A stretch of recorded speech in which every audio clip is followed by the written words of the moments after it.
Bibles ఉందో అందరూ కూడా చూడండి ఒకసారి. యోహాను సువార్త 5వ అధ్యాయము 3వ వచనం నుంచి 7వ వచనం వరకు చదువుకుందాం. యోహాను సువార్త 5వ అధ్యాయము 3వ వచనం నుంచి 7వ వచనం వరకు ఎవరైనా మైక్లో చదివిన సహాయం చేయనా. ఆయా సమయములకు దేవదూత కోనేటిలో దిగి నీళ్లు కదిలించుట కలదు. నీరు కదిలింపబడిన పిమ్మట మొదట ఎవడు దిగునో వాడు ఎట్టి వ్యాధి గలవాడైనను బాగుపడును.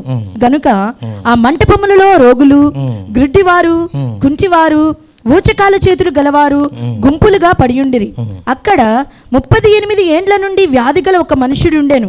యేసు వాడు పడియుండుట చూచి వాడప్పటికి బహుకాలము నుండి ఆ స్థితిలో నున్నాడని ఎరిగి స్వస్థపడగోరుచున్నావా అని వాని అడుగగా ఆ రోగి, అయ్యా, నీళ్లు కదిలింపబడినప్పుడు నన్ను కోనేటిలోనికి దించుటకు నాకు ఎవడునూ లేడు గనుక నేను వచ్చినంతలో మరియొకడు నాకంటే ముందుగా దిగునని ఆయనకు ఉత్తరం ఇచ్చెను. చూడండి, ఇక్కడ వాక్య భాగంలో మనం చూస్తే యెరూషలేములో గొర్రెల ద్వారం దగ్గర బెతెస్దా అనబడిన ఒక కోనేరు కలదని, దానికి 5 మంటపాలు కలవని, అలాగే ఆయా సమయంలో కూడా దేవదూత కోనేటిలో దిగి నీళ్లు కదిలించుట కలదు. అలాగే నీరు కదిలించబడిన పిమ్మట మొదట ఎవడ దిగునో వాడు ఎట్టి వ్యాధి గలవాడైనను బాగుపడును. కనుక ఆ మండపంలో రోగులు, గ్రుడ్డివారు, కుంటివారు, ఓచ కాలు చేతులు గలవారు గుంపులుగా పడి ఉండ్రి. అక్కడ 38 ఏండ్ల నుండి వ్యాధి గల ఒక మనుషుడు ఉండెను. 38 సంవత్సరముల నుండి లేవలేని స్థితిలో ఒక వ్యక్తి ఆ బెతెస్దా కోనేటి వాగు దగ్గర పడి ఉన్నాడంట. ఎందుకంటే పక్షవాతం వచ్చిన వాళ్ళకి ఆ బాధ తెలుసు. వాళ్ళు లేవలేని స్థితిలో, కదలలేని స్థితిలో, వాళ్ళ ఆహారం తినలేని స్థితిలో, ఎక్కడికైనా వెళదామన్నా నడవలేని స్థితిలో, ఒక నిస్సహాయ స్థితిలో వాళ్ళు చాలామంది కూడా ఇతరుల మీద ఆధారపడిన పరిస్థితిలో వాళ్ళు ఉంటూ వాళ్ళకు వాళ్ళే చాలామంది నిందించుకుంటూ ఉంటారు. నేను త్వరగా చనిపోతే బాగుండు, నా వల్ల అనేక మందికి నేను ఇబ్బందిగా ఉన్నాను, దేవుడు నాకు త్వరగా మరణమిస్తే బాగుండని కోరుకునే పరిస్థితిలో ఎంతోమంది ఉంటూ ఉంటారు. అలాగే అక్కడ బెతెస్దా అనే ప్రాంతంలో 38 సంవత్సరాల నుంచి వ్యాధి గల వ్యక్తి, లేవలేని వ్యక్తి అదే స్థితిలో అక్కడ పడి ఉండటం గమనించాం మనం. అక్కడ బెతెస్దా అంటే అది దేవుని యొక్క సన్నిధిగా మనం తీసుకోవచ్చు. అలాగే ఆ సమయంలో అక్కడ దేవదూతలు కదిలించబడటం, నీటిని కదిలించబడటం అని చెప్తే దానికి సాదృశ్యంగా దైవజనులు మనకి ఎప్పుడైనా వాక్యం ప్రకటిస్తున్నప్పుడు మన యొక్క హృదయము కూడా కదిలించబడుతూ ఉంటుంది. దేవుడు మనం చేసిన యొక్క జీవితంలో మన పొరపాట్లు కానీ ఏదైనా మన యొక్క జీవితంలో జరిగిన కొన్ని సంఘటనలు మనం దేవుడు తన వాక్యం ద్వారా మనతో మాట్లాడుతున్నప్పుడు మన హృదయాన్ని కొంచెం కదిలిస్తుంది. నేను కూడా అదే స్థితిలో ఉన్నాను కదా, నేను కూడా లేవలేని స్థితిలో ఉన్నాను కదా, నేను కూడా రక్షణ పొందలేని స్థితిలో ఉన్నాను కదా, దేవుని సన్నిధికి వచ్చి కూడా నాకంటే ముందు ఎంతోమంది రక్షణ పొందుతుంటే నేను అలాగే ఉండిపోయాను, నా స్థితిలో మార్పు ఏమి రావట్లేదు, నేను ఏదో కష్టాల్లో బాధల్లో దేవుని సన్నిధికి వచ్చాను కానీ వాక్యం వింటున్నా కానీ నా హృదయంలో ఏమాత్రము నేను మార్చుకోలేని స్థితిలో అలాగే నేను నిర్జీవమైన స్థితిలో నేను పడి ఉన్నానని ఒకవేళ చాలామంది బాధపడవచ్చు. నిజమే, ఈ రోజున దేవుడు కూడా మన జీవితంలో దేవుని యొక్క వాక్యము ద్వారా మనం కదిలించాలని, మనకున్న పరిస్థితి నుంచి విడిపించాలని దేవుని యొక్క ఆశ.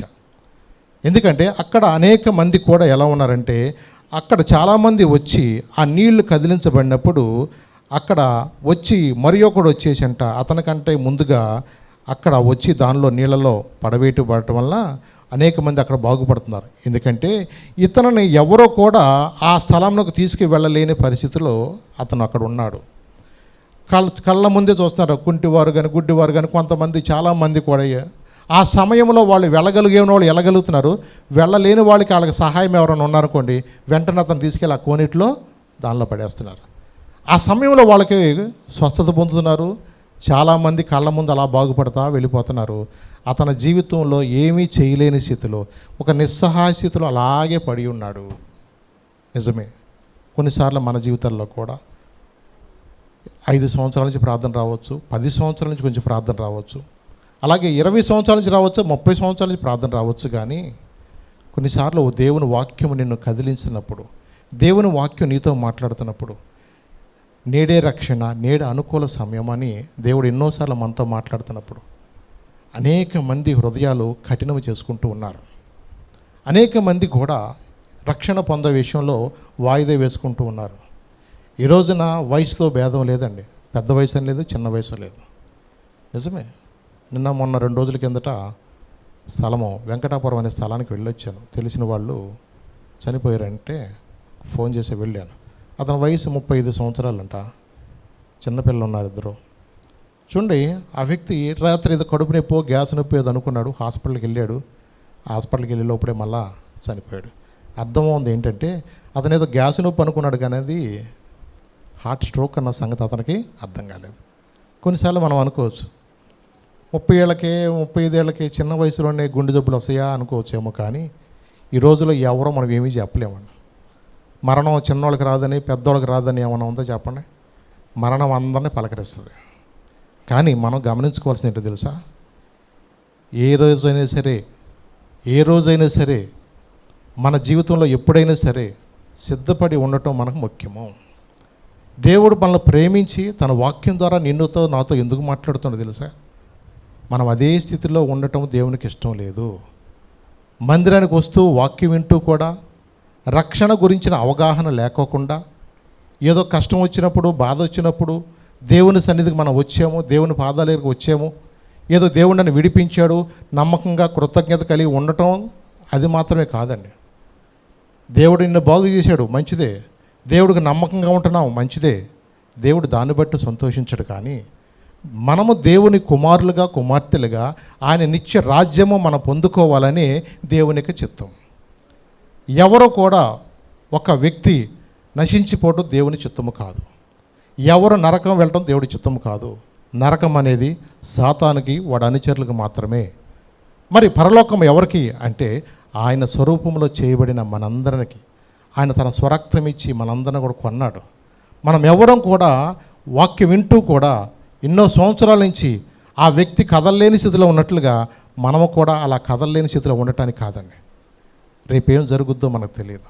పరిస్థితులు ఎలా ఉంటే మనకు తెలియదు. ఈ రోజున జీవము గల దేవుని బిడ్డలుగా దేవుడు నీకు నాకు ఇచ్చిన అవకాశాన్ని మనం సద్వినియోగం చేసుకోవాలి. ఎందుకంటే యెహెజ్కేలు ప్రవక్త ద్వారా చెప్పాడు, బకానాదం విని ఎవడైతే జాగ్రత్త పడతాడో, ఎందుకంటే జాగ్రత్త పడకపోతే తనకు తానే ఉత్తరవాది అన్నాడు. వాడు జాగ్రత్త పడితే వాడు ప్రాణాన్ని వాడు రక్షించుకుంటాడు. జాగ్రత్త పడతావంటే తన హృదయాన్ని సరి చేసుకోవాలా. ఎందుకంటే దేవుని వాక్యం స్పష్టంగా చెప్తుంది.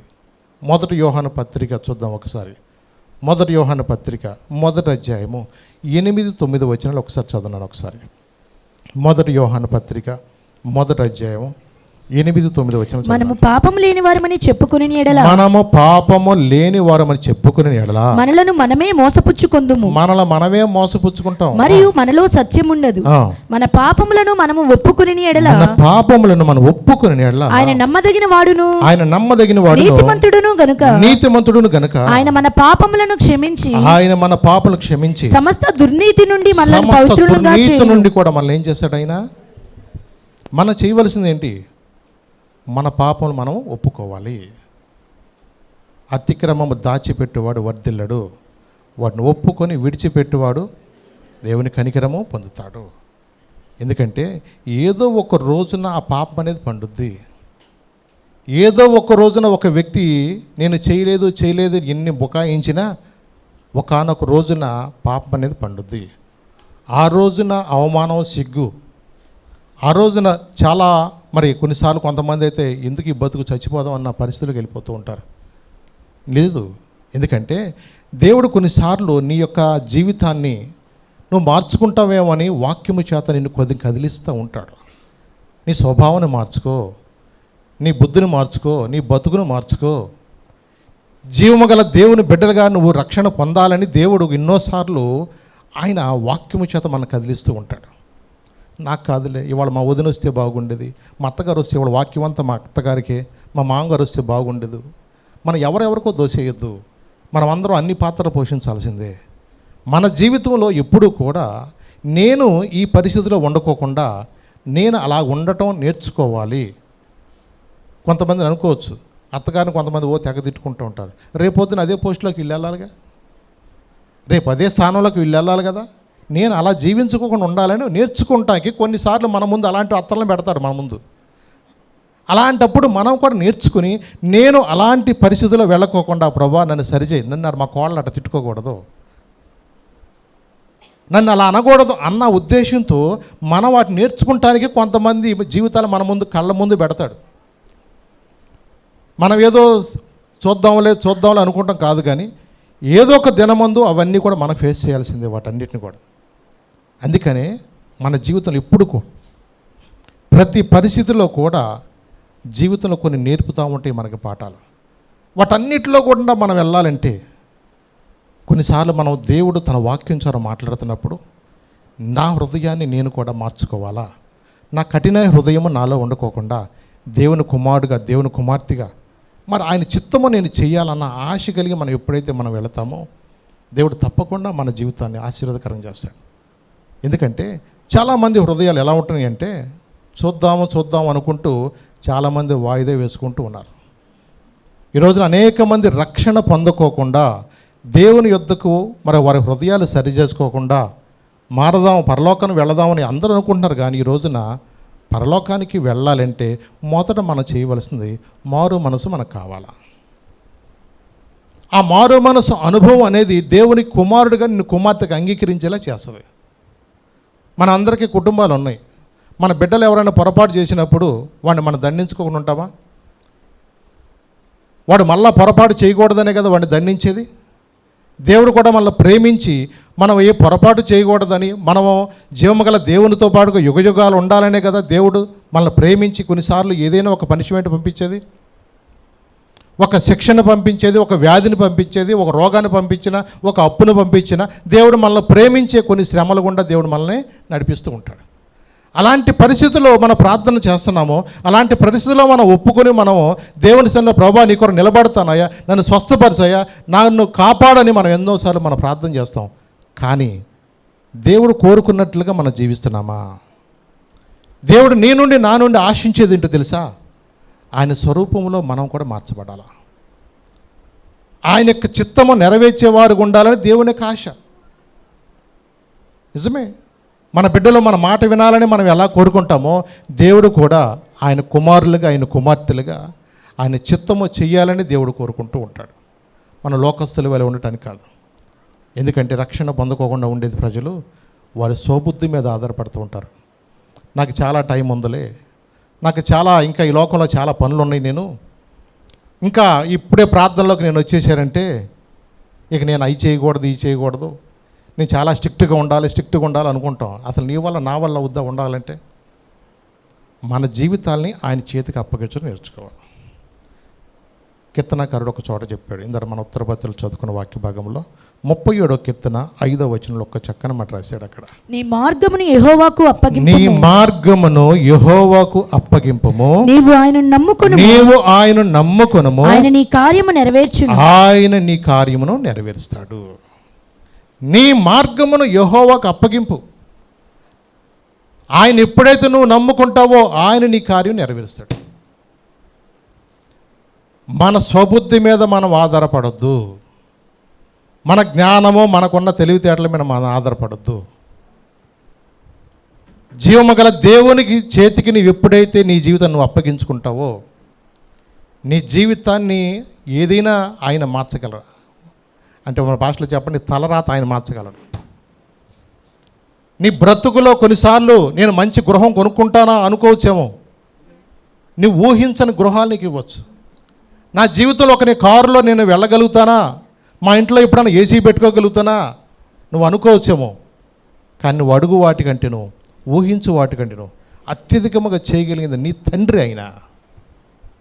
ఆయన నీ తండ్రి. ఈ లోకంలో నీ తల్లిదండ్రులు నీకేం ఆస్తిపాస్తులు ఇవ్వలేకపోవచ్చేమో, వాళ్ళు నీకేమాత్రం కూడా నీకు ఒక ఆశీర్వాదకరంగా లేకపోవచ్చేమో, కానీ నీ పరమ తండ్రి ఆయన ఎవరైతే నమ్ముకుంటారో ఆయన ఎప్పుడు కూడా ఆయన బిడ్డలు విడిచిపెట్టే దేవుడు కాదు.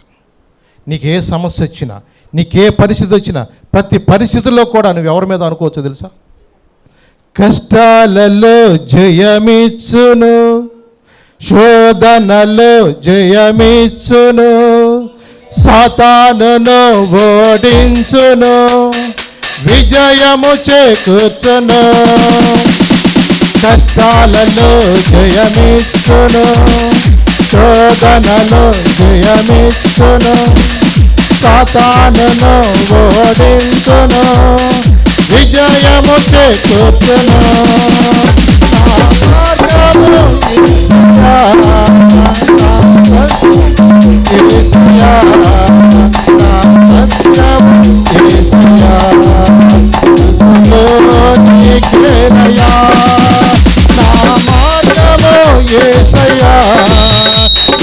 జీవము యేసయ్యా, నా సత్యము యేసయ్యా, స్తుతులు నీకేనయ్యా. రాజుల రాజా ఆనయన్నవాడ, రాజుల రాజా ఆనయన్నవాడ, నీకే ఆరాధన నా యేసయ్యా, నీకే ఆరాధన, నీకే ఆరాధన నా యేసయ్యా, నీకే ఆరాధన. కష్టాల్లో జయమిస్తాడని, ప్రతి శోధన నుంచి కూడా తప్పిస్తాడు. కొన్నిసార్లు నీకు తెలియదు ఏ శోధనలు ఎలా ఎక్కుపోతావో తెలియదు. ప్రతి శోధన నుంచి కూడా తప్పించగలిగిన దేవుడు.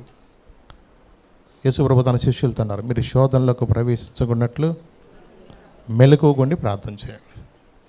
నిజమే, చాలామంది పిల్లలు అందుకని మెలకువగుంటారు. కళ్ళు మూయరెవరు, కళ్ళు మూయర అంటుంటారు. వీళ్ళు ఏమనుకుంటున్నారు, వీళ్ళు మెలకువగుండి ప్రార్థన చేయమన్నాడు దేవుడు అనుకుంటాడు. ఆ మెలకువ కాదు కావాల్సిందండి. ఏ మెలకువ అంటే, నీ జీవితంలో కొన్నిసార్లు ఏ విధంగా శోధన రాబోతుందో, ఏ విధంగా కష్టాలు రాకపోతున్నాయో, ఆ మెలకువ కలిగి నువ్వేం చేయాలంటే నీ జీవితాన్ని ప్రభు చేతులకు అప్పగించి నేర్చుకోవాలి. ప్రభా, ప్రతి శోధన నుంచి తప్పించగలిగి ఒక్కడివేనయ్యా. నిజమే, ఏ చిన్న శోధన వచ్చేదో తెలియదండి. కొంచెం దానికి పెద్ద గొడవ అవసరం లేదండి. కూరలో ఉప్పు ఎక్కువ ఎత్తే చాలండి వచ్చి శోధన పడిపోద్దండి ఇంట్లో. దానికి పెద్ద అవసరమా ఏంటేమన్నా? కొంచెం చిన్నదే, కొంచెం ఉప్పు ఎక్కువ వేస్తానో, లేదా కొద్ది కారం ఎక్కువ వేస్తానో, కొద్ది మసాలా ఎక్కువ వేస్తానో, అసలు ఇంట్లో ఉంటుంది కురుక్షేత్రమే. తెలీదు, నువ్వు అనుకుంటావు అసలు ఏంటి 500 ఎట్టి కొనుక్కొస్తే మాంసం కూర తినకుండా చేసింది, ఇక మామూలుగా దాకా బయటికి వెళ్ళిపోయిందంటే చెప్పండి, నీకు ఎట్లా ఉంటుంది ఇంట్లో? నీవు అనుకున్నావా ఆ శోధన ఎట్ట వస్తుందని? తెలీదు. కొన్నిసార్లు ఏ విధంగా శోధన వస్తుందో మనకు తెలియదండి. అన్ని విషయాల్లో కూడా మనం మెలకువ కలిగి ఉండాలా. ఏదో డబ్బులు ఉన్నాయి కదని గబగబా వెళ్ళిపోయి కేజీ మాంసం కొంచేయటం కాదు. ప్రభువా, దీన్ని తినగలిగిన స్తోమత కూడా మాకు కావాలి. నిజమేనండి. ప్రభు బిడ్డలుగా ప్రతి విషయంలో కూడా మనము ఆ మెలకువ కలిగి ఉండాలి. అందుకని నీ మార్గమును యెహోవాకు అప్పగించు. నువ్వు ఆయన నమ్ముకో. ఎప్పుడైతే నువ్వు ఆయన నమ్ముకుంటావో నీ జీవితంలో నిజంగా ఆయన చేసే కార్యాలు నువ్వు ఊహించవు. చాలామంది అనుకుంటారు, మేము ఆయన నమ్ముకున్నాం అంటారు. నువ్వు ఆయన నిజంగా నమ్ముకుంటే నువ్వు ఆయన నమ్ముకున్నట్లుగా నువ్వు జీవిస్తావు. ఆయన కోరుకున్నట్లుగా నువ్వు జీవిస్తావు. ఆయన నిన్ను సంతోషపరిచేలా నీ యొక్క మాటలు ఉంటాయి, నీ ప్రవర్తన ఉంటుంది, నీ జీవితం ఉంటుంది. ప్రభుని నమ్ముకున్నావు అని చెప్పుకుంటామే కానీ మన జీవితంలో క్రియలు లేకపోతే దేవుని నామానికి అవమానం. నిజమే. ప్రార్థనకి వెళ్తున్నామని చెప్పి ఎక్కడన్నా బార్ దగ్గర నుంచున్నావు అనుకోండి, దేవుని నామానికి అవమానం కదా చెప్పండి. ఎక్కడన్నా బొమ్మలు ఎగురుతున్నాయి అనుకోండి, డీజేల దగ్గర నువ్వు గంతులు ఎత్తున్నావు, నువ్వు కూడా వెళ్ళిపోయి దేవుని నామానికి అవమానమే కదా. ప్రార్థనకి వెళ్ళేవాళ్ళు ఎలా ఉండాలా? దుష్టుల ఆలోచన చొప్పున నడువక, పాపుల మార్గం నిలువక, అపహాసకులు కూర్చుండే చోట మరి ఎక్కడ ఉండాలా? యెహోవా ధర్మశాస్త్రం ఆనందించచ్చు. అతడు ఎలా ఉంటాడు? నీటి కాలం ఎవరను నాటబడినదే, ఆకువాడిక తన కాలమందు అతడు చేయనిదంతా కూడా అది. నీ జీవితాన్ని దేవునికి అప్పగించుకున్నప్పుడు నువ్వు ఎప్పుడు కూడా చిల్లరగా నువ్వు ఎప్పుడు కూడా పనులు చేయవు. దేవుని నామానికి అవమానకరంగా ఉండకూడదని దేవుడు నన్ను చూస్తున్న మనస్సాక్షి కలిగి బ్రతుకుతావు. లోకస్తులు ఏదో పార్టీ ఉందనగా నువ్వు వెళ్ళిపోవు. అక్కడ శోధన కాసుకుని ఉంటుంది, నీ జీవితాన్ని నష్టపరిచేది. అనుకో ఏది కూడా ఎలా జరుగుతుందో తెలియదు వాళ్ళ పరిస్థితులు. ఇవాళ నిజమే, కొన్ని ఆవేశంగా కొన్ని పరిస్థితులు కొన్నిసార్లు ఊహించని జరిగిపోతూ ఉంటాయి. నిజమేనండి. నీ మధ్య కూడా 2 రోజుల కిందట ఒక కుర్రోడు ఒక అబ్బాయి, మా అమ్మాయి ఇంకా చూడబాకరా బాబు, మా అమ్మాయితో మా అమ్మాయి జోలికి రాబాక అని చెప్పి ఇంటికి వెళ్ళి చెప్పి వచ్చాడు పాపం. అది నీళ్ళు పెద్ద నీళ్ళు పాపం చెప్పి వచ్చినందుకు వాళ్ళ అమ్మ కొంచెం కోప్పడిది ఇంట్లోనే వెళ్ళిపోయిందండి. దాంతో వాడు మనసులో కష్టం పెట్టుకుని నా ఇంటికి వచ్చి నన్ను అలర చేస్తాడని చెప్పేసి వాళ్ళ ఇంట్లో కత్తి తీసుకెళ్ళిపోయి ఆయన కొట్లో ఎక్కడ ఉంటే ఆయన బండి మీద వెళ్ళేటప్పుడు ఆయన గుద్దేసి ఆయన చంపేసాడు కుర్రాడు 2 రోజుల కింద విజయవాడలో. నిజమేనండి. కారణం ఏంటి? ఈ ఆడవాళ్ళు ఈ ఫోన్లో ఫేస్బుక్లోనో వాట్సాప్లోనో ఇంకేంటంటే ఉండగా ఏదో బుక్లో మొత్తానికి వీళ్ళందరూ శోధించబడుతూ ఉంటారు. వాళ్ళు చెప్పే మాటలు శోధించబడతారు. అదే నిజం అనుకుంటారు. నిజంగా నిన్ను ఐ లవ్ యూ అనగానే అబ్బో నిజంగా నన్ను ప్రేమించేతను అనుకుంటారు వీళ్ళు. ఇక వీళ్ళు ఎప్పుడైతే ఇక 2 సంవత్సరాలు 3 సంవత్సరాలు కొంచెం ఎంజాయ్ చేసి ఆడు సరిగ్గా నాకు బట్టలు కొట్టలేదో లేదో సరిగ్గా నాకు నగలకు జైలించలేదో ఏదో మొత్తానికి కారణం చేత బ్రేకప్. ఈ బ్రేకప్ అనేది మనసులో ఎవడో కష్టం ఉంటుందిగా. ఎన్నాళ్ళు నా డబ్బులు తీసుకున్నా వాటలు తిరిగా వాడి తిరిగి విడి తిరిగి డబ్బులు అని ఇప్పుడేమో నాకు వద్దంటావా? ఇక మనసులో కష్టాలు, కోపాలు, ద్వేషాలు. అలాంటి పరిస్థితుల్లో ఎప్పుడైతే ఆ అమ్మాయి అతనితో నేను ఇష్టపడలేదు నాకు వద్దని అంటుందో కష్టం పెట్టేసుకున్నాడు, అలర చేయటం మొదలెట్టాడు. మళ్ళీ గొడవ పెద్దదవుతుందంటే అలా అని వెళ్ళి మా అమ్మాయి జోలికి రావద్దని ఇంటికి చెప్పొచ్చాడు. ఆ చిన్న దానికి అతను చంపేశాడు. చూడండి, ఇలాంటి సంఘటనలు కొన్నిసార్లు మన కళ్ళ ముందు వింటూ ఉంటుంటే శోధన అనేది ఏ విధంగా ఎలా వస్తుందో కుటుంబాల్లో తెలియదు. వాక్యం వింటున్న మన జీవితాల్లో కొన్నిసార్లు దేవుడు కొన్ని మాటలు మనతో మాట్లాడుతున్నప్పుడు మనం కూడా గ్రహించాలి. తొందరపడి ఎప్పుడూ కూడా ఇలాంటి శోధనలో వెళ్ళకోకుండా ఆ మెలకు కలిగిన వారుగా మన కుటుంబాల్లో మన తల్లిదండ్రులకు సంఘానికి మంచి పేరు తెచ్చేలాగా మనం ఉండాలి తప్ప ఎప్పుడు కూడా ప్రార్థనకు వెళుతూ కూడా వాక్యం నిన్ను కదిలించిన వాక్యం నీతో మాట్లాడుతున్నా నాకు కాదులే ఇప్పుడే కాదులే నీ మనసులో నువ్వు అలా నిర్ణయించుకోవడం కాదు, కానీ నీ జీవితాన్ని మార్చుకుంటానికి నువ్వు సిద్ధపడాలా. నీ బ్రతుకును మార్చుకుంటానికి నువ్వు ఎప్పుడైతే నువ్వు ఆశిస్తావో తప్పకుండా నీ జీవితంలో నువ్వు ఒక అడుగేస్తే దేవుడు 4 అడుగులు వేస్తాడు. నీ బ్రతుకు మార్చుకుంటానికి నీవు సిద్ధపడాలా. నీ హృదయాన్ని దేవుడు నీతో మాట్లాడుతూ ఉంటాడు. నీకన్నా పెద్ద పెద్ద పరిస్థితుల్లో ఉన్న వాళ్ళే వచ్చి వాళ్ళ హృదయాలు మార్చుకుని వాళ్ళ జీవితాలు దిద్దుకుని వాళ్ళందరూ రక్షణ పొంది దేవుని పరిచయంలో కూడా వెళ్ళిపోతూ ఉంటుంటే నువ్వు అలా చూస్తూ వాళ్ళ సంగతి నాకు తెలుసు వీళ్ళ సంగతి నాకు తెలుసు. ఎవడ మంచోడు చెప్పండి? అందరికి ఉంటా ఏదో ఒకటి ఉంటానే ఉంటుంది. కానీ మనం చేయవలసింది ఏంటంటే మన వాటి వైపు చూడకూడదు. ఎవరైపు చూడాలా? నీ మార్గమును ఆయనకు అప్పగించు నేర్చుకోవాలి. నీ జీవితంలో ఎవడైనా నీకు మోసం చేయించామో ఎవడన్నా బ్రేకప్ చెప్పొచ్చామో యేసయ్య మాత్రం నిన్ను విడిచిపెట్టాడు. ఆయన నిన్ను విడిచిపెట్టే దేవుడు కాదు. పిలిచినవాడు నమ్మదగినవాడు. అవునండి, ఆయన మన వంటి వాడు కాదు. గత వారం కూడా విన్నాం, మన వంటి స్వభావం కలిగిన మనుషుడు కాదు. ఆయన నమ్ముకో. నువ్వు ఎప్పుడైతే ఆయన నమ్ముకుంటావో ఆయన ఎప్పుడు కూడా నిన్ను మోసం చేయడు. మనుషులుగా కొన్నిసార్లు మనం అవసరానికి ఆయన వాడుకుంటామే, తోటకూరలాగా కరివేపాకులాగా, కానీ ఆయన ఎప్పుడు కూడా నిన్ను అలాగో నువ్వు ప్రేమించినా ప్రేమించకపోయినా నువ్వు మందిరానికి వచ్చినా రాకపోయినా ఆయన నిన్ను ప్రేమిస్తూనే ఉంటాడు.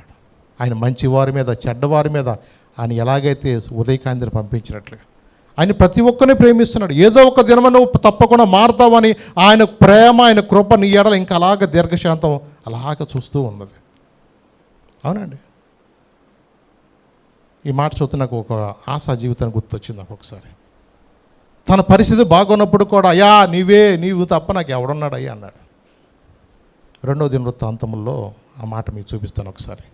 14వ అధ్యాయము 11వ వచనం చదువుతాను ఒకసారి. 2వ దినవృత్తాంతములు 14వ అధ్యాయం 11వ వచనం.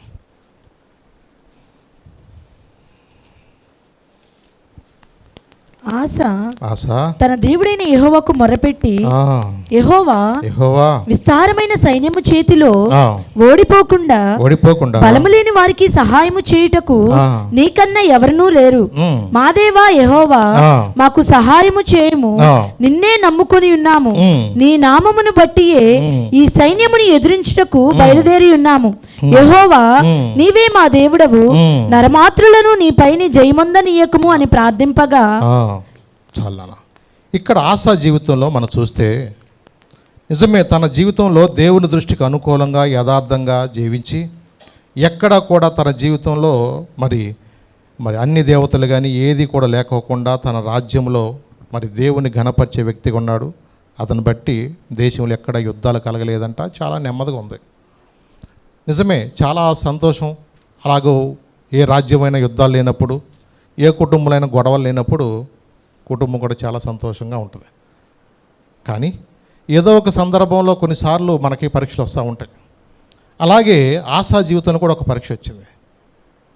తనకు వ్యతిరేకంగా శత్రువులు మరి అక్కడ వచ్చి మరి అతని మీద యుద్ధం చేయటానికి వచ్చారు. ఎప్పుడైతే తన మీద యుద్ధం చేయటానికి వచ్చారో ఈ యొక్క సైన్యము, ఎంత సైన్యం అంటే వాళ్ళు సుమారుగా అక్కడ ఉన్నది వీళ్ళ సైన్యం వచ్చి 5,80,000 ఉన్నారు. అలాగే అక్కడ కూషీయుల యొక్క సైన్యం వచ్చి 10 లక్షల మంది ఉన్నారు. ఇక్కడ ఈ యొక్క మరి ఇంచుమించు వాళ్ళలో సగం మాత్రమే ఉన్నారు. సగం మంది 5 లక్షల ప్రజలు 10 లక్షల మందిని జయించగలుగుతారా? అది అసాధ్యం. మరి ఒక్కొక్కరిని ఇద్దరు బట్టును ఉతికేస్తారు. అలాంటి పరిస్థితిలో తన దేవుని సన్నిధికి వెళ్ళి ప్రార్థన చేస్తున్నాడు. కొన్నిసార్లు మన జీవితంలో కూడా రావచ్చు. దెబ్బ మీద దెబ్బ, దెబ్బ మీద దెబ్బ. అసలకే మనం బలహీనతలో బాధపడుతున్నాం రా బాబు అంటే మళ్ళీ దానికి వచ్చి ఇంకొకటి ఏదో యాక్సిడెంట్ చేసుకొస్తారు. అప్పు ఇప్పుడు బోడంత ఉంది, ఇప్పుడు 2 లక్షల అప్పు ఉంది, ఈలో బండి యాక్సిడెంట్ అయిపోయింది, మళ్ళీ దానికి ఒక 20,000, మళ్ళీ ఈ ఎట్టా కూడా దాన్ని తిప్పలు పడి దాన్ని బాగు చేస్తామంటే పిల్లోడు సైకిల్లో కాలిట్టాడు.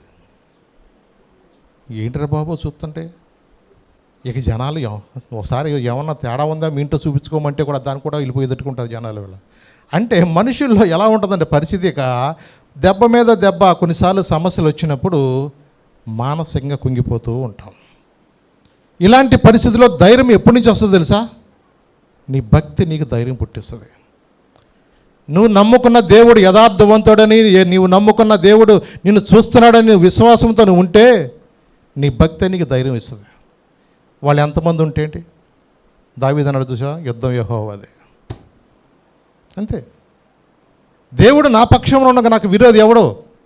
వాళ్ళు ఎంతమందైనా రాని, నా మీద ఎన్ని సమస్యలను రాని, యోబు దేవుని ఎలాగ స్తుతించి దేవుని మహింపరిచాడో, నీకు వ్యతిరేకంగా అపవాది ఎన్ని రకాలుగా చేయొచ్చో అన్ని రకాలుగా. నిజమే. దేవుని కొరకు నిలబడుతున్నప్పుడు ఎన్ని పోరాటాలు వస్తాయో, ఆ పోరాటాలన్నిటికీ జయించడానికి ఒకటే మార్గం, మోకాళ్ళ ప్రార్థన. ఆ ప్రార్థన కనుక నువ్వు చేయగలిగితే నీ జీవితంలో నీకు తిరిగి ఉండదు. నువ్వెక్కడికన్నా జయం పొందుకోగలుగుతావు. సాతాను కానీ ఓడించేది మోకాళ్ళ ప్రార్థనే. శీఘ్రంగా నువ్వు చేతకు తొక్కగలుగుతావు. ఆడు ఎన్ని రకాలుగా నీ మీద ఆయుధాలు వేసి వద్దామన్నా, ఆడు ఎన్ని రకాలుగా నీ మీద యుక్తి పన్ని నీ కుటుంబాన్ని చిన్నాభిన్నం చేద్దామని చూసినా ఆడు పప్పులొడకు. దేవుడు సజీవుడని దేవుడండి మన దేవుడు. ఆయన బిడ్డలుగా నువ్వు ఎప్పుడైతే ఆయన విశ్వాసం ఉంచుతావో ఆయన ఎన్నడూ కూడా నేను విడిచిపెట్టే దేవుడు కాదని. నిజమే.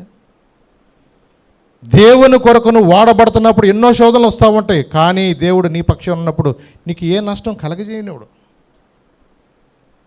ప్రతి విషయంలో కూడా మనం ఆయన నమ్ముకున్నప్పుడు నువ్వెప్పుడు కూడా పైవాడుగా ఉంటావు తప్ప కింద వాడుగా నువ్వు ఉంచు. దేవుని సన్నిధికి ఆశ ప్రార్థన చేస్తున్నాడు. ఏమన్నాడు తెలుసా? యెహోవా విస్తారమైన సైన్యము చేతుల్లో ఓడిపోకుండా బలము లేని వారికి సహాయము చేయుటకు నీకన్నా ఎవరనూ లేరయ్యా. మా దేవా యెహోవా మాకు సహాయం చేయము. నిన్నే నమ్ముకునిన్నాము, నీ నామమును బట్టి ఈ సైన్యం ఎదిరించుటకు బయలుదేరినావు. యెహోవా నీవే మా దేవుడు, నరపాత్రులను నీపైన జయమైనందుకు ఏమని ప్రార్థన చేశాడు. ఎప్పుడైతే ఈ ప్రార్థన చేశాడు దేవుడు నిజంగా గొప్ప జయం ఇచ్చాడండి. ఆయన నిజంగా ఎంత గొప్ప జయం అంటే, వాళ్ళు నిజంగా వాళ్ళ దగ్గర నిలబడలేక వాళ్ళ యొక్క కొల్ల సొమ్మంతా కూడా వీళ్ళు దోచుకోగలిగారు. వీటన్నిటిలో కారణం ఏంటంటే వాళ్ళు మొదట వాళ్ళ మార్గాన్ని దేవునికి అప్పగించి నేర్చుకున్నారు. ఆయన నమ్ముకున్నారు. ఎప్పుడైతే విస్తారమైన వాళ్ళ సైన్యం వాళ్ళ ముందున్నా సరే, నా దేవుడు సజీవుడైన దేవుడు, నేను కాదు యుద్ధం చేసేది, నా పక్షాన ఆయన ఉన్నాడు. మా పితరుల దేవుడు అయిన అబ్రహాము, ఇస్సాకు, యాకోబుల దేవుడు, మోషే నడిపించిన దేవుడు, యెహోషువ నడిపించిన దేవుడు, తన బిడ్డలకు ఇచ్చిన వాగ్దానాన్ని బట్టి ఈరోజు నాతో కూడా ఆయన ఉన్నాడని విశ్వాసంతో తను ప్రార్థన చేశాడు, నీతిగా జీవించాడు. నిజమే, తన భక్తి తనకు ధైర్యాన్ని ఇచ్చింది, దేవుడు కూడా అలాగే కాపాడాడు. మరి తన విశ్వాసాన్ని ఎంతవరకు కాపాడుకోగలిగాడు? నిజమే, తనకున్న విశ్వాసాన్ని బట్టి, దేవుడు చేస్తున్న కార్యాలను బట్టి ఎక్కడా కూడా దేవునికి ఇష్టం లేనిది ఏది కూడా రాజ్యంలో కానీ తన హృదయంలో కానీ ఉంచుకోలేదు. 35 సంవత్సరాలు నెమ్మదిగా ఉంది అతని జీవితం. రాజ్యంలో యుద్ధాలు లేవు. నిజమే, ఒక కుటుంబంలో ఎప్పుడైనా సరే ఏ యొక్క సమస్య లేకోకుండా అన్ని విషయాల్లో కూడా చక్కగా సాగిపోతుంటే వాళ్ళు నిజంగా మాతో దేవుడు ఉన్నాడు అని సంతోషిస్తూ ఉంటారు. కానీ కొన్నిసార్లు మన విశ్వాసము అది ప్రారంభంలో ఉన్న ప్రార్థన క్రమేణా అపవాది ఏం చేస్తారంటే, నేను బాగానే ఉన్నాంలే, మా ఆత్మీయత జీవితం బాగానే ఉందలే, మేము దేవునికి బాగానే కానుకలు ఇచ్చుకుంటున్నాం కదా, మేము క్రమంగా దేవుని మందిరానికి వెళ్తున్నాం కదా అనుకుంటూ మన జీవితాల్లో కొన్నిసార్లు ఏమవుతామంటే ఒక భక్తిని సరిపెట్టుకునే భక్తిలోకి మనం వెళ్ళిపోతూ ఉంటాం. అదే మనకి చాలా ప్రమాదకరం. అదే కొన్నిసార్లు మన యొక్క విశ్వాసాన్ని కూడా చెడగొడుతూ ఉంటుంది. తెలియకోకుండానే మన జీవితంలో ఆర్థికంగా దీవించబడటం, మన జీవితంలో ఏ శ్రమలు లేకోకుండా దేవునిలో మనం ఏదో అన్ని విషయాల్లో కూడా బాగానే ఉన్నాం అనుకుంటాం. కానీ కొన్నిసార్లు నీకు తెలియకోకుండా నీ ఆత్మీయ జీవితాన్ని పడగొట్టడానికి అపవాది ఎన్నో రకాల ప్రయత్నాలు చేస్తూ ఉంటాడు. ప్రారంభంలో కష్టం ఉన్నప్పుడు, సమస్యలు ఉన్నప్పుడు, బలహీనతలు ఉన్నప్పుడు చేసిన ప్రార్థన తర్వాత చేయలేరు. చిన్నదానికి కూడా మోకాళ్ళేసి కన్నీటితో ప్రార్థన చేసిన అనుభవం అది కొంతకాలానికి నెమ్మదిగా తగ్గిపోవటం వల్ల తెలియకోకుండానే ఆత్మీయ పతనం అనేది ప్రారంభమైపోతూ ఉంటుంది. ఒక్కొక్క వ్యక్తి ఆత్మీయ పతనం కారణం ఏంటో తెలుసా? వాళ్ళలో ఏ ఒక్క ఆసక్తి అనేది ఉండకోకుండా నిద్రపోతూ ఉంటారు వాళ్ళు. ఎందుకంటే అలవాటు అయిపోయిన భక్తి, అలవాటు అయిపోయిన దోమ అంట ఆలోట మీద చెక్క కూర్చుంటుంది వచ్చి. దానికి మందులు చాలా అలవాటు అయిపోయినాయి. చక్కగా ఆలౌట్ పెట్టినా ఆలౌట్ మీద చక్కగా పడుకుంటుంది వచ్చి, అలవాటు అయిపోయింది దోమ. అలాగే కొన్నిసార్లు మనం కూడా కొన్ని వాక్యాలకు అలవాటు పడిపోతాం. నేను ఎప్పటి నుంచో విన్నానులేండి ఇదంతా. అలా ఉండటానికి కాదండి. ప్రతి క్షణము కూడా, ప్రతి శోధనలో కూడా నీవు దేవునికి నీ జీవితాన్ని అప్పగించి నేర్చుకోవాలా. ఎవరికైనా సరే నాకు కష్టం రాదు, నాకు శోధన రాదు అన్న వాళ్ళు ఎవడో లేడు. కానీ ఆత్మీయతలో నువ్వు ఎదుగుతున్న కొద్దీ నీకు శోధనలు వస్తున్నాయి అంటే నువ్వు కరెక్ట్ లైన్లో ఉన్నట్టే. సీమలు బయటికి ఎప్పుడు వస్తాయి చెప్పండి? పొట్టకెలిగితేనే సీమలు బయటకు వస్తాయి. సీమలు బయటికి రావట్లేదంటే ఇల్లు లోపల తొలిచేస్తుంది అది. అపవాది కూడా అంతే. ఆడు నిన్ను ఏది చేయట్లేదంటే నా జోలుకు నువ్వు రాబాక, నీ జోలుకు నేను రాను, మనందరం ఒక అండర్స్టాండింగ్లోకి వచ్చేద్దాం. నువ్వు శుభ్రంగా నీకన్నీ దేవుడు ఇచ్చాడు, దేవుడిని దీవించాడు, ఆశీర్వించాడు, నీకేంటి బిడ్డలకు మంచి ఉద్యోగాలు ఇచ్చాడు, 2 అంతస్తులు డాబా కట్టేసావు, మంచి కారు కొన్నావు, అన్ని ఏసీలు ఎట్టేసుకున్నావు, నీకేంటి హాయిగా పడుకో అంటది అపవాది. ఆడిమాడిని చక్కగా ఇక రెస్ట్లోకి వెళ్ళిపోతూ ఉంటారు. అనుకున్నారు కొన్నిసార్లు దేవుడు కొన్ని శోధనలు పంపించేది కూడా మన మంచికి. ఆ శ్రమలో, ఆ కష్టాలు మన జీవితంలో రాకపోతే మనమే నష్టపోతాం. తర్వాత వచ్చిన శోధనలో ఆశ ఏం చేశాడంటే, పూర్వము దేవుని మీద ఆనుకున్నట్లుగా దేవుని మీద ఆనుకోకుండా తను ఎప్పుడైతే సిరియా సైన్యము అక్కడ బెన్హదదు అతను వచ్చినప్పుడు అక్కడ సంధి చేసుకుంటున్నాడు అక్కడ.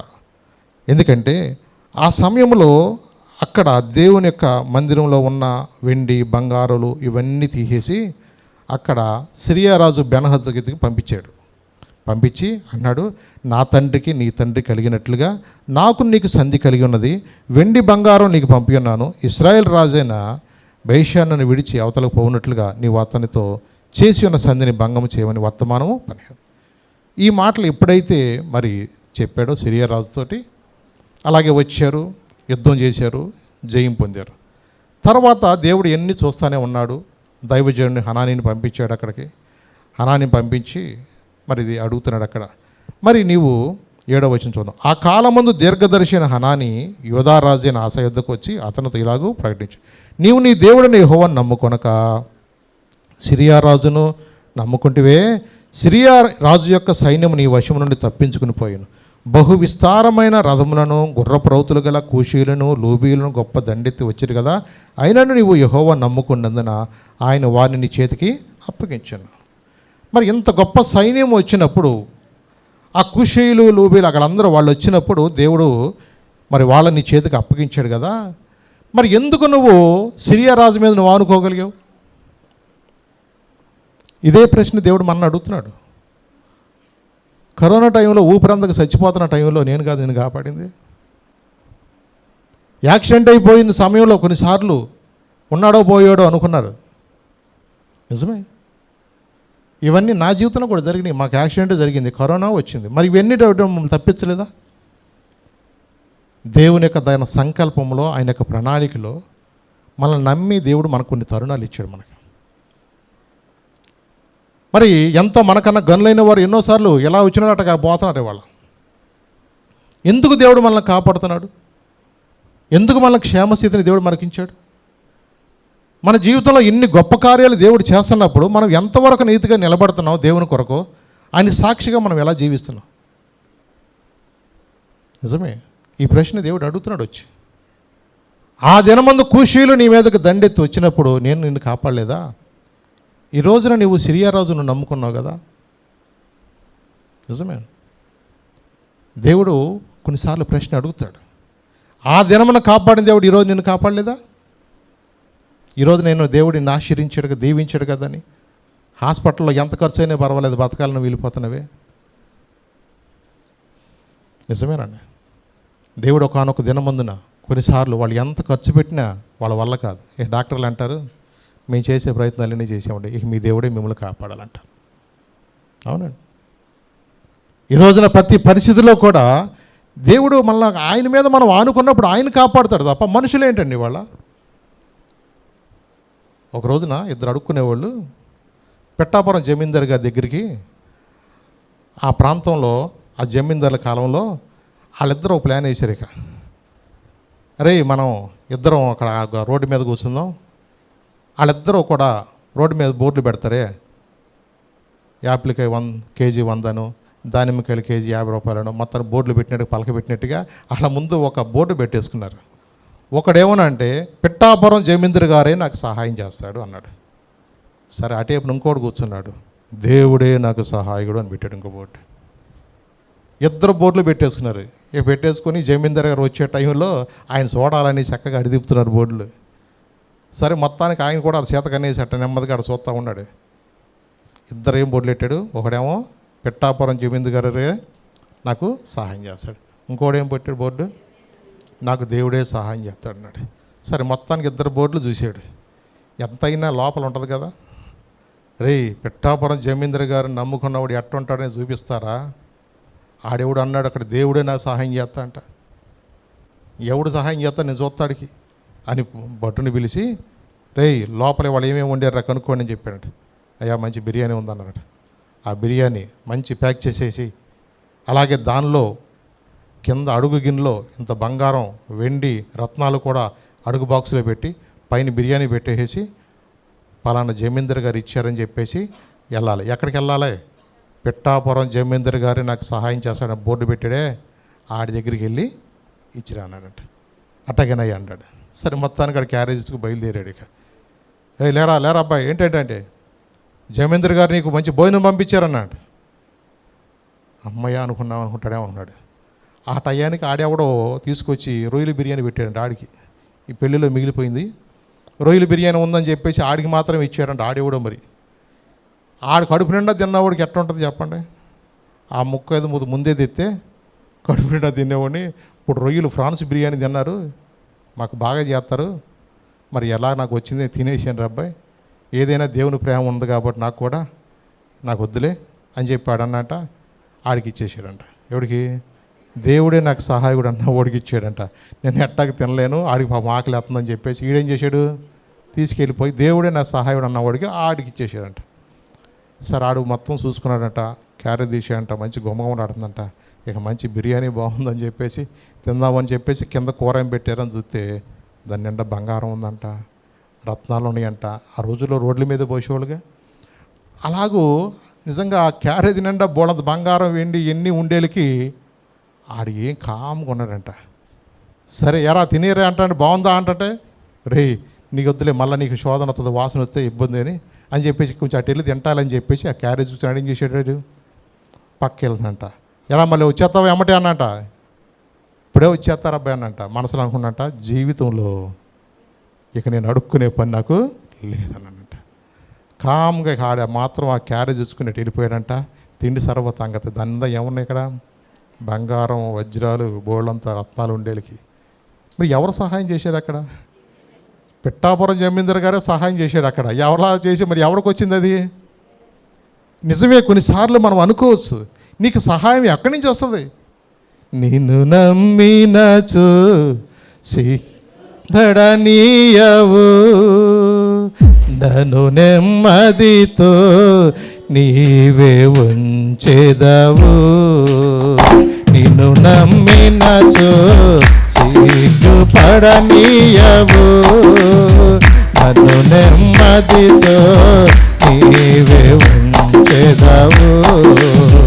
ఆపత్కాలమున నమ్ముకొనదగిన, ఆపత్కాలమున నమ్ముకొనదగిన యేసు నీవే ఆధారము, యేసు నీవే నా ప్రాణము, యేసు నీవే ఆధారము, యేసు నీవే నా ప్రాణము. నిన్ను నమ్మినతో సిగ్గుపడనీయవు, నన్ను నెమ్మదితో నీవే ఉంచెదవు. మనుషుల నమ్ముకొని మభ్యపడ్డాను, మనుషుల నమ్ముకొని మభ్యపడ్డాను.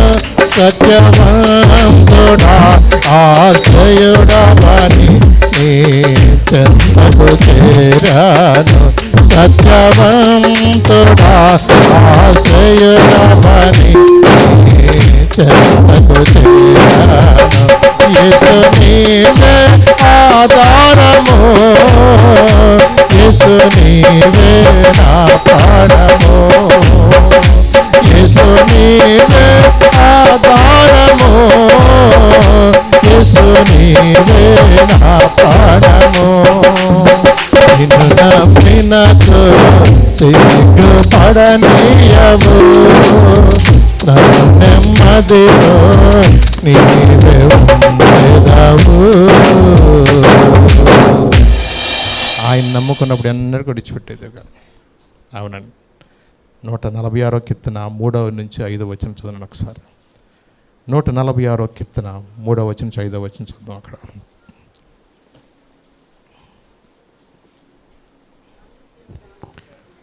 రాజుల చేతనైనను నరుల చేతన కలుగదు, వారిని నమ్ముకొనకుడి, వారి ప్రాణము వెడలిపోవును, వారి మంటి పాలగుదురు, వారి సంకల్పములు నాడే నశించును. ఎవరికి యాకోబు దేవుడు సహాయుడగునో, ఎవడు తన దేవుడైన యెహోవా మీద ఆశ పెట్టుకొనునో వాడు ధన్యుడు. ఎవనికి యాకోబు దేవుడు సహాయుడగునో, ఎవడు తన దేవుడైన యెహోవా మీద ఆశ పెట్టుకున్నో వాడు ధన్యుడు. నిజమే. 118వ కీర్తనలో కూడా అదే అంటాడు కదా, మనుషులు నమ్ముకుంటే కంటే, రాజులు నమ్ముకుంటే కంటే యెహోవాను ఆశ్రయించుట మేలు. నిజమే. ఏ పరిస్థితులైనా సరే, ప్రతి పరిస్థితుల్లో కూడా నీ మార్గాన్ని ఆయనకు అప్పగించుకో. ఒకరోజు నా దేవుడు అబ్రహాంతో అన్నాడు, అబ్రహామా నువ్వు లేచిరా, నీ స్వజల్ని విడిచిపెట్టి నేను నిన్ను ఆశీర్వదిస్తాను, దీవిస్తాను. దేవుడు చెప్పిన మాటకు విధేయత చూపించి అబ్రహాము ప్రయాణమై దేవుడు చెప్పిన మార్గంలో తన జీవితంలో ఎంతోమంది అన్నారు, అక్కడ ఎవరున్నారా మనోళ్ళు అంటే ఎవరు లేరు కదా, ఎలా వెళతావు ఏంటంటే ఏమో నాకు తెలియదు, నా జీవితానికి నాకు అప్పగించుకున్నాను, నేను ఆయన నమ్ముకున్నా, ఆయన ఏం చేస్తాడో నాకు తెలియదు. ఆయన మీద ఎప్పుడైతే విశ్వాసంతో వెళ్తున్నాడో దేవుడు ప్రతి అడుగులో కూడా అబ్రహాము తోడుగానే ఉంటూ ఉన్నాడు. ఒక రోజున మమ్రే నుంచి కూడా అషూర్ అనే మార్గంలో వెళుతున్న మార్గంలో ఆయన గెరార్ అనే ప్రాంతంలో ఉండవలసి వచ్చింది. ఆ గెరార్ అనే ప్రాంతంలోకి వెళ్ళినప్పుడు ఆ ప్రాంతంలో అబీమెలెకు రాజు అనే ఉన్నాడు. ఈ అబీమెలెకు రాజు శారమ్మ గారిని చూసి మనసులో చెడ్డ ఆలోచన కలిగి ఉన్నాడు. ఈ చెడ్డ ఆలోచన ఎప్పుడైతే కలిగి ఉన్నాడో దేవుడు అవన్నీ చూస్తూనే ఉన్నాడు. అతని యొక్క ఆలోచనలు, అతని తలంపులు ఇవన్నీ కూడా చూశాడు దేవుడు. ఎందుకంటే దేవుడు హృదయాలు పరీక్షించే దేవుడు, హృదయ అంతరంగాలు ఎరిగిన దేవుడు ఆయన. మన మాట కూడా రాకమునిపే నీ బతుకు నా బతుకు ఎరిగిన దేవుడు ఆయన. అబ్రహామును పిలిచినవాడు నమ్మదగినవాడు. అబ్రహాము ప్రతి అడుగులో కూడా దేవుడు ఆయనకు తోడుగా ఉండి నడిపిస్తూ ఉన్నాడు. ఆయనకి ఏదైనా నష్టం జరగవుతుందంటే దేవుడు ఊరుకుంటాడా? అబ్రహామే కాదు, అబ్రహాం కుమారులుగా, అబ్రహాం కుమార్తెలుగా ఈ రోజున నీ జీవితాన్ని దేవునికి ఎప్పుడైతే నువ్వు అప్పగించుకుంటావో నీ ప్రతి అడుగు కూడా ఆయన చూస్తూనే ఉంటాడు. ఆయన ఎన్నడూ కూడా ఇచ్చిపెట్టే దేవుడు. అందుకని ఇశ్రాయేలును కాపాడువాడు కొనుకడు నిద్రపోడు. ఈ చెడ్డ ఆలోచన ఎప్పుడైతే కలిగి ఉన్నాడో దేవుడు వెంటనే మాట్లాడుతున్నాడు. అక్కడ చూద్దాం, ఒక్కసారి ఆ మాట కూడా మీకు చూపిస్తాను. ఆదికాండము 20వ అధ్యాయము 3వ వచనం చదువుతున్నాను. అయినను రాత్రి వేళ దేవుడు స్వప్నమందు అబీమెలెకు నొద్దకు వచ్చి, నీవు నీ ఇంట చేర్చుకున్న స్త్రీ ఒక పురుషునికి భార్య గనుక ఆమె నిమిత్తము నువ్వు చచ్చినవాడు సుమా అని చెప్పాను. చచ్చినవాడు సుమా. చూసారా? 6వ వచనం 7వ వచనం కూడా చదువున్నాను ఒకసారి. అందుకు దేవుడు అవును యథార్థ హృదయముతో దీన్ని చేసితివని నేను ఎరుగుదును, మరియు నీవు నాకు విరోధముగా పాపము చేయకుండా నేను నిన్ను అడ్డగించి తిని, అందుకే నేను నిన్ను ఆమెను ముట్టనీయలేదు. కాబట్టి ఆ మనుషుని భార్యను తిరిగి అతనికి అప్పగించుము.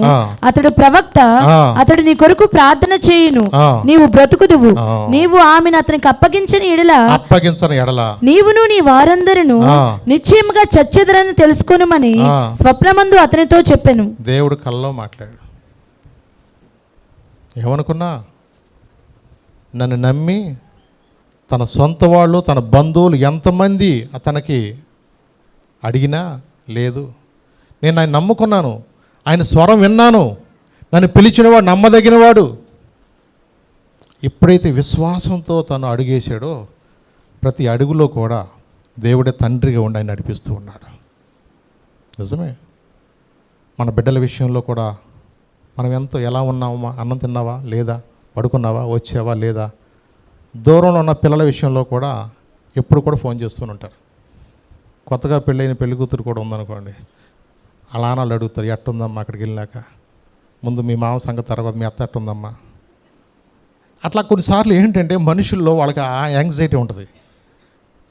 నా కూతురు సుఖంగా ఉందా లేదా, నా బిడ్డ ఎలా ఉంది, ఇంట్లో అన్ని విషయాల్లో కూడా బాగానే ఉందా. తండ్రిగా తనకున్న లేకపోయినా తనకున్న పరిస్థితుల్లో అన్ని విషయాల్లో తన బిడ్డలకి ఏదైనా మంచిది ఇవ్వాలని కోరుకున్నట్లుగానే నా బిడ్డ ఎక్కడికి వెళ్ళినా క్షేమంగా ఉండాలని ప్రతి తండ్రి కోరుకుంటాడు, ప్రతి తల్లి కోరుకుంటుంది. ఆ యాంగ్జైటీని బట్టి వాళ్ళు ఏం చేస్తారంటే ఫోన్ చేస్తూ ఉంటారు. నువ్వు శుభ్రంగా ఉన్నావు అంటే వాళ్ళు సంతోషంగా నిద్రపోతారు. ఎప్పుడన్నా నువ్వు వెయిట్ చేయవనుకో వాళ్ళు చాలా బాధపడుతూ ఉంటారు, ఏమీ చేయలేని పరిస్థితులు ఉంటారు. నిజమే. ఒక మన బిడ్డల విషయంలోనే మనం ఎంతో వాళ్ళు క్షేమంగా ఉన్నారని, వాళ్ళు హాయిగా ఉన్నారంటేనే కంటి నింద నిద్రపోతావు. వాళ్ళ కుటుంబంలో ఏదైనా చిన్న సమస్య వచ్చిందంటే చాలా వేదనతో కుంగిపోతూ ఉంటారు. పలావ్ వండుకున్న తినబుద్ధి అవుద్దా? వండుకున్నామని పలావ్ పెట్టుకున్నా సరే నీ ముందు తినబుద్ధి కాదు. ఎందుకని ఎవరు గుర్తొస్తారు? పిల్ల గుర్తు వస్తుంది అక్కడ, ఎలా ఉందో పరిస్థితి అని చెప్పేసి. నిజమే. ఒక తల్లిదండ్రులుగా మనం బిడ్డల విషయంలో మనం ఎంతో వాళ్ళని ప్రేమిస్తామే. పరమ తండ్రి అయినా ఆయన నేను పిలిచిన వాడు నిన్ను చూడ్డా, నీ ప్రతి అడుగు ఆయన చూస్తూ ఉంటాడు. నువ్వు పడుతున్న ప్రతి శ్రమ, వేదన, రాత్రులు నిద్ర పట్టక మోకాళ్ళ నొప్పులతో బాధపడుతున్నప్పుడు నువ్వు మూలిగే కూడా ఆయన వింటూ ఉంటాడు. నిద్ర పట్టక కొన్నిసార్లు అటు ఇటు కొట్టుకులాడుతూ ఉంటారు కొంతమంది. నిజమే. ఎందుకో తెలుసా? అప్పుడన్నా కాసేపు ఏసయ్యా అని రావేమని. ఏసయ్యాని ఎందుకంటావు? అరే నిద్ర రావట్లేదు, కొద్ది బిళ్ళ ఎవరు అంటావు. ఏమంటావు నువ్వు? నిద్ర రావట్లేదు కానీ నిద్ర వచ్చే బిళ్ళ. నిజమే. ఆ నిద్ర రాంది ఎందుకో తెలుసా? కనీసం వృద్ధాప్యంలో నువ్వు ఇప్పుడన్నా నీ హృదయాన్ని సిద్ధపరచుకుని రాత్రులు మూలుగుతావేమో అని. యేసయ్య రాత్రులు ప్రార్థన చేసేవాడు, పగలు ప్రార్థన చేసేవాడు చెప్పండి మీరు? పగలంతా పరిచర్యకి వెళ్ళేవాడు, రాత్రి అంతా ఏం చేసేవాడు? ఆయన ప్రార్థన చేసేవాడు. మరి పెద్ద వయసు వచ్చినాక నిద్ర రావట్లేదు అంటే అది కామన్. అది నువ్వు ప్రార్థన చేయడానికి దేవుడికి అది ఇచ్చిన ధన్యత అది. ఆ టైంలో లేచి నువ్వు పక్కనకి వెళ్ళి మోకరించి ప్రార్థన చేయి, నిద్ర గబుక్కుని దోసుకొచ్చుది. ఆ పని చేయరు. నిజమేనండి, ప్రతి విషయంలో కూడా. ఎందుకంటే దేవుడు నమ్మదగిన వాడు. ఆయన చూచుచున్న దేవుడు అండి మన దేవుడు. ఆయన అబ్రహాముకు ఉన్న శ్రమలు చూశాడు దేవుడు. ఆ రోజున తన పరిస్థితి అంతా గమనించాడు దేవుడు. ఎప్పుడైతే శారమ్మ గారు ఇబ్బందిలో పడుతుందన్నప్పుడు జాగ్రత్త వార్నింగ్ ఇచ్చాడు.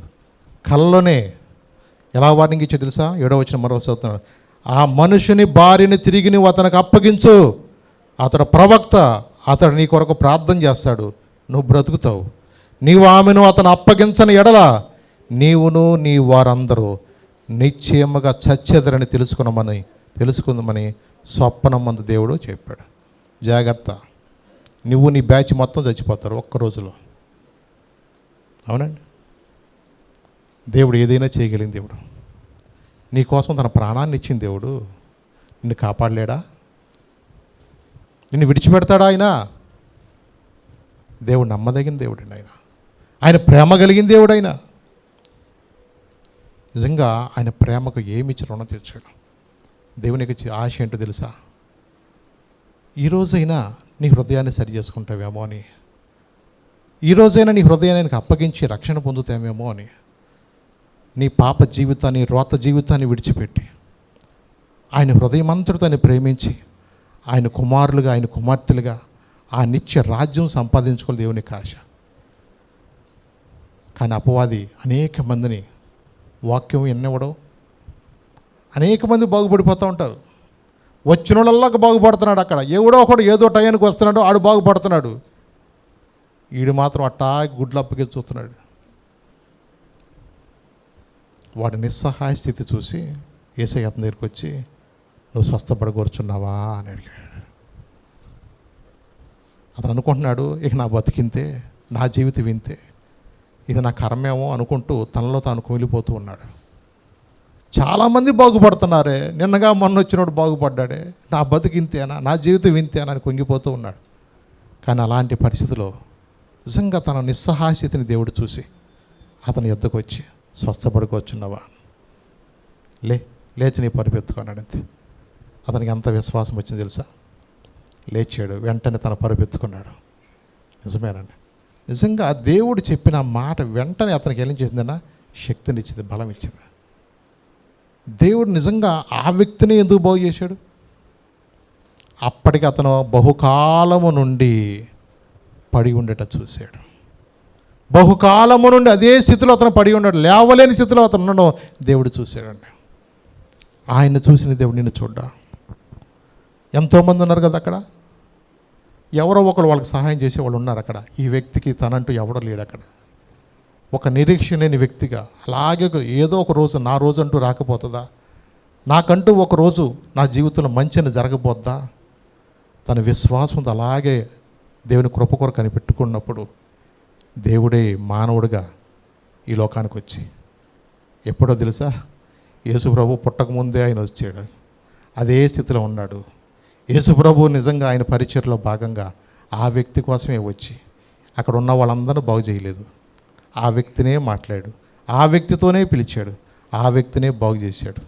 మళ్ళీ అతనికి తర్వాత ఎలా ఉన్నాడని గమనిస్తామని ఆయన మందిరంలోకి వెళితే, ఇతను ఎక్కడున్నాడంటే అతను 5వ అధ్యాయం 14 వచనం చదవండి. యోహాను సువార్త 5వ అధ్యాయం 14 వచనం చదువు. ఏం చెప్పాడు దేవుడు అతనికి? అటు తర్వాత యేసు దేవాలయంలో చూచి, ఇదిగో స్వస్థత నొందితివి, ఎక్కువ కీడు నీకు కలగకుండానట్లు ఇకను పాపము చేయకమని చెప్పగా, పాపము చేయొద్దన్నాడు. అంతే. స్వస్థత పొందిన తర్వాత ఎక్కడికి వెళ్ళండి అతను? దేవాలయంకి వెళ్ళాడు. నిజమేనండి, దేవాలయంలో దేవుని ఆరాధించడానికి వెళ్ళాడు. నా జీవితంలో అసలు మంచి అంటూ ఉంటుందా అనే నిరీక్షణ లేని స్థితిలో, ఇక ఏమీ చేయాలి నిస్సహాయ స్థితిలో కుంగిపోయిన వ్యక్తి దగ్గరికి యేసయ్య వెళ్ళి ఆయనతో మాట్లాడాడు.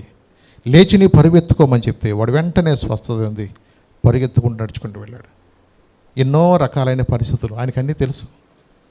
ఆ రోజు విశ్రాంతి దినమని, ఆ రోజున అలాంటి పనులు చేయకూడదని ఆయన తెలియదు, ధర్మశాస్త్రం తెలుసు. అయినా దేవుడు ప్రేమించి ఆ వ్యక్తి దగ్గరకు వచ్చి అతను విడిపించాడు. నిజమేనండి. ఈరోజు నీ జీవితంలో, నా జీవితంలో కూడా ఎంతోమంది వ్యాధి చేత పట్టి కింద లేవలేని స్థితిలో ఉన్నారు. చాలామంది అప్పుల్లో కుంగిపోతూ ఉన్నారు.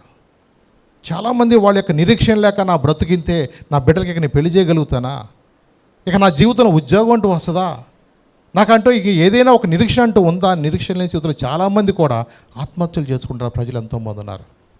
కానీ దేవుని యొక్క ప్రేమ, వాక్యమైన దేవుడు ఆయన సువార్త ద్వారా నన్ను కదిలించి ఆయన మార్గంలో మనం ఉండాలని, నీ జీవితానికి అప్పగించుకోవాలని, నీ జీవితంలో వచ్చిన గొప్ప మార్పు నీ కుటుంబానికి ఆశీర్వాదకరంగా ఉండాలని, నీవు నిత్య రాజ్యంలో ఉండాలని దేవుడు ఆయన నీతో నాతో మాట్లాడుతున్నప్పుడు మనము కదలలేని స్థితిలో ఉండటానికి కాదండి, దేవుని యొక్క పరిచర్యలో కూడా మనం ఉండాలని, దేవుని రాజ్యంలో మనం ఉండాలని, ఇంకా మనం ఎక్కడా కూడా లోకమనే పాపను మనం వెళ్ళకోకుండా మనం కాపాడుకోవాలి. దేవుని యొక్క ఆశ జీవితంలో మనం చూసాం.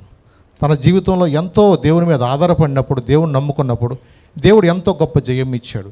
కానీ తర్వాత స్థిరపడిన తర్వాత తన జీవితంలో దేవుని మీద ఆనుకోకుండా సిరియా రాజ్యం మీద ఆనుకున్నప్పుడు తన జీవితంలో ఎంత నష్టమో తెలుసా. దైవజనుడు కూడా చెరసాల్లో వేయించేశాడు. ఆ తర్వాత నిజంగా కాల్లో ఒక జబ్బు పుట్టింది, షుగర్ ఎక్కువైపోయింది అనుకుంటా. 4 సంవత్సరాల్లోనే కాలు తీసేయటం ఇవన్నీ జరిగి ఆటోమేటిక్గా ఏమైపోయాడంటే ఎంతోమంది వైద్యుల దగ్గరికి వెళ్ళాడు, కానీ ఎక్కడ అతనికి స్వస్థత అనేది రాక చనిపోయాడు. 35 సంవత్సరాల్లో తనకి ఎంతో నెమ్మది కలిగి సంతోషకున్న వ్యక్తి 4 సంవత్సరాల్లో ఏమైపోయింది తెలుసా, జీవితం తారుమారైపోయింది. ఈ 4 సంవత్సరాలు కాల్లో జబ్బు ఎందుకు వచ్చిందో తెలుసా, బతుకు మార్చుకుంటాడని, జీవితాన్ని సరి చేసుకుంటాడని, తన అంతరంగంలో చేసిన పొరపాటు ఒప్పుకొని, ప్రభా ఆ దినమందు నువ్వు నా మొర విని నన్ను రక్షించి నన్ను కాపాడి జయమిచ్చి నెమ్మదిచ్చిన దేవా, నేను పొరపాటు చేశానయ్యా, దైవజనుడిని పంపిస్తే కూడా నేను నా గర్వంతో అతని చెరసాల్లో పెట్టి నీ మాట వినకుండా లెక్క లేకోకుండా నేను జీవించిన జీవితం అయ్యా, నన్ను క్షమించమని ఒప్పుకోగలిగితే అతను ఎంతో ధన్యుడయ్యాడు. కానీ తను సరి చేసుకోలేదు, తను ఒప్పుకోలేదు. తనకున్న పరిస్థితుల్లో నాకు డబ్బు ఉంది అనుకున్నాడు, నాకు అధికారం ఉంది అనుకున్నాడు, నేను రాజును కదా అనుకున్నాడు. తన జీవితంలో నిజంగా ఎంతో విషాదకరమైన సంఘటన. అందుకన్నాడు కార్యారంభము కంటే కార్యాంతం మేలు. నీ ఆత్మీయ జీవితంలో ఎన్నో సంవత్సరాల నుంచి నువ్వు మందిరానికి రావచ్చేమో, కానీ నువ్వు ప్రారంభంలో దేవుని యందు విశ్వాసంతో ఏదిలాగైతే నువ్వు ప్రార్థన చేసావో అంతకన్నా దినదినము మనము ఆత్మీయ మెట్టులో ఎదగాలి తప్ప నువ్వు స్థిరపడిపోయి దేవుని నిర్లక్ష్యం చేసి నీ ఆత్మీయ జీవితాన్ని పోగొట్టుకుంటాను కాదు. దేవుడు మనల్ని ప్రేమించి మనతో ఎందుకు మాట్లాడుతుంది తెలుసా, ఆ దినమందు నీటిలో దేవదూతలు ఎలాగో వచ్చి కదిలించబడినప్పుడు అనేక మంది వచ్చి ఆ మండపంలో కోనేట్లు దిగిన వారు స్వస్థపడినట్లుగా దేవుని యొక్క పరిచర్లో దేవుడు తన వాక్యం ద్వారా తన సేవకుల ద్వారా మాట్లాడుతున్నప్పుడు నువ్వు కదలలేని స్థితిలో ఉండటానికి కాదు, నువ్వు దేవుని సన్నిధిలో నువ్వు ఎప్పుడైతే నువ్వు ఆశతో చూస్తావో, ఒకవేళ నువ్వు అక్కడికి వెళ్ళలేని పరిస్థితిలో యేసయ్య అతని దగ్గరికి వచ్చి బాగు చేసినట్లుగా నీ జీవితంలో నేను మార్చడానికి ఆయన ఇష్టపడుతున్నాడు. ఇప్పుడు తెలుసా, నీ హృదయాన్ని సరి చేసుకుంటానికి ఇష్టపడినప్పుడు, నువ్వు దేవుని మీద ఆనుకున్నప్పుడు, అన్నిటికన్నా ముఖ్యంగా నువ్వు ఆయన ప్రభువుకు నీ మార్గాన్ని అప్పగించుకున్నప్పుడు, ఆయన నమ్ముకున్నప్పుడు నీ జీవితాన్ని ఆశీర్వాదకరంగా చేస్తాడు. ఆయన పిలిచినవాడు నమ్మదగిన దేవుడు. అబ్రహాముకి ఇచ్చిన వాగ్దానాలు మనం పొందుకోవాలని, అబ్రహాముకి ఎలాగో తోడుగుండి అబ్రహాముని ఎలాగ నడిపించాడో, అబ్రహాముని ఎలాగ విశ్వాసులు తండ్రి చేశాడో, అలాగ ఆయన కుమారులకు ఆయన కుమార్తెలకు మనం ఉండాలని ఇష్టపడుతున్నాడు. నీవు నేను అలాగే స్థితిలో పడి ఉండటం కాదు, నిస్సహాయ స్థితిలో ఉండటానికి కాదు, వాక్యం వింటూ కూడా కదలలేని స్థితిలో ఉండటానికి కాదు. ప్రభా నేను పాపిని, ప్రభా నా జీవితాన్ని మార్చయ్యా, ఎన్నోసార్లు శ్రమల్లో కష్టాల్లో నీ మీద ఆనుకున్నానయ్యా, ఇప్పుడు కొన్నిసార్లు ప్రభా ప్రార్థన అంటే నిర్లక్ష్యంగా ఉంటున్నానయ్యా, ఏదో వెళ్ళాలి కాబట్టి వెళ్తున్నానయ్యా, ఏదో వచ్చాను కాబట్టి వచ్చాను, అలా వద్దు. ఇప్పుడు కూడా నీకు పూర్ణ హృదయంతో నువ్వు ఎప్పుడైతే ప్రేమిస్తావో, నువ్వు ఎప్పుడైతే దేవుని సొంత రక్షకుడు అంగీకరిస్తావో, ఆయన కుమారుడుగా, అబ్రహాము కుమారుడుగా, అబ్రహాము కుమార్తెగా ఆ రాజ్యములో నిత్య రాజ్యం పొందుకుని కృపిస్తాడు. అలాంటి స్థితిలో మనం ఉండాలంటే మనం కూడా మనం మార్చుకోవాలా. నీ మార్గమును యెహోవాకు అప్పగించుకో. ఎప్పుడైతే నీ జీవితాన్ని అప్పగించుకుంటావో, ఎప్పుడైతే నువ్వు ఆయన నమ్ముకుంటావో, నీ జీవితాన్ని ఆశీర్వాదకరంగా చేస్తాడు. లేచి నిలబడదాం. చిన్న ప్రార్థన చేసుకుందాం. ప్రభుతో చెప్దాం, ప్రభా నా జీవితంలో ప్రభా ఎన్నోసార్లు ప్రభా తండ్రి నాయన నా జీవితం నా ఇష్టం అనుకున్నా కానీ ఈరోజు నాతో మాట్లాడుతున్నావు ప్రభా. నీ మార్గమును యెహోవాకు అప్పగింపము, నువ్వు ఆయన నమ్ముకొనము, ఆయన నీ కార్యం నెరవేర్చని చెప్పావు ప్రభా. అవునయ్యా, 38 సంవత్సరాల నుంచి పడిన్న వ్యక్తి, నిస్సహాయ స్థితిలో కృంగిపోయిన వ్యక్తిని ప్రభా నువ్వు ఎలాగైతే ప్రభా పిలిచావో, పిలిచినవాడు నమ్మదగినవాడు ప్రభా తండ్రి నాయన. నిజమే, నీకు ఇంకా పాపం కలగకున్నట్లు అయ్యా నువ్వు దేవుని యందు విశ్వాసంతో ఉండమని చెప్పావు ప్రభా. ఎన్నడూ పాపం చేయొద్దని చెప్పావు ప్రభా. నిజమే ప్రభా, నా జీవితంలో కూడా ఎన్నడూ కూడా మళ్ళీ లోకంలోకి వెళ్ళనివద్దు, లోక ఆశల్లోకి వెళ్ళనివద్దు ప్రభా. నా జీవితాన్ని మీ చేతికి అప్పగించిన జ్ఞానం మాకు దయచేయండి. ప్రార్థన చేసుకుందాం. పరిశుద్ధుడా, ప్రేమగల తండ్రి, మా నమ్మదగిందేవా, ఈ దినమందు ప్రభా నీ సన్నిధి మాతో ఉంచి నాయనా మాతో మాట్లాడుచున్నందుకు వందనాలు ప్రభా. నీ కృపలో ప్రతి ఒక్క బిడ్డను కూడా జ్ఞాపం చేసుకుని, ఆ దినమందు అబ్రహామును పిలిచినవాడు నమ్మదగినవాడు అని, అబ్రహాము శ్రమలో ఉన్నప్పుడు అయ్యా నువ్వు అబీమెలెకుతో రాజుతో మాట్లాడి ప్రభా తండ్రి జాగ్రత్త అని చెప్పి వార్నింగ్ ఇచ్చావు ప్రభా తండ్రి నాయన. నిజమే ప్రభా తండ్రి నాయన, నువ్వు నా పక్షమున ఉండగా మాకు విరోధి ఎవడయ్యా? నువ్వు మా తండ్రి ప్రభా, నిన్ను నమ్ముకున్నావు ప్రభా, మా జీవితాలు మీ చేతికి అప్పగించుకున్నావు ప్రభా. కొన్నిసార్లు ప్రార్థనహీనతను బట్టి కొన్నిసార్లు ప్రభు నిర్లక్ష్యం ఉండొచ్చు, క్షమించు ప్రభా తండ్రి నాయన. ఎక్కడ మీకు దూరం అయిపోనివద్దు ప్రభా తండ్రి నాయన. ప్రతి పరిస్థితిలో కూడా ప్రభా అయినా నీ మీద ఆనుకునే జీవితం మాకు దయచేయి. మా బిడ్డల విషయంలో మేము ఎలాగైతే ఆశ కలిగి ఉంటున్నామో ఆ పరమ తండ్రిగా ప్రభా నాయన నీ చిత్తము చేయాలని, నీ కొరకు బ్రతకాలని, నీ రాజ్యం కట్టాలని ప్రభా అయా మేము ఎక్కడ చెదిరిపోకోకుండా ఆత్మలో ఎదగాలని మమ్మల్ని నీ వాక్యం చేత కదిలిస్తున్నందుకు వందనాలు తండ్రి ప్రభా. ప్రభా నీ కొరకు నమ్మకంగా జీవించే వ్యక్తులుగా ఎన్నడూ మళ్ళా లోకం అనే పాపంలోకి మేము వెళ్ళిపోకోకుండా మరణ వరకు నమ్మకంగా జీవించే కృప నాకు మాకు దయచేయండి. ఈ వాక్యం మా హృదయంలో భద్రపరచు. వింటున్న ప్రతి బిడ్డలో కూడా విశ్వాసము కదలిక దయచేయండి ప్రభా తండ్రి. ఇంకా ఎక్కడా ప్రభా వాయిదా వేసుకునే వరకు రక్షణ ప్రభా, నేడే రక్షణ, నేడే అనుకూల సమయమని ప్రభా నీ సన్నిధిలో నమ్మకంగా కృతజ్ఞతతో ప్రభా నీ మందిరంలో నేను స్తుతించే బిడ్డలుగా సహాయం చేయి. ఈ కృపలో మమ్మల్ని జ్ఞాపం చేసుకుని బిడ్డలందరూ కూడా దీవించి ఆశీర్వదించమని యేసు నామమున నడుచున్నాను తండ్రి. ఆమేన్, ఆమేన్.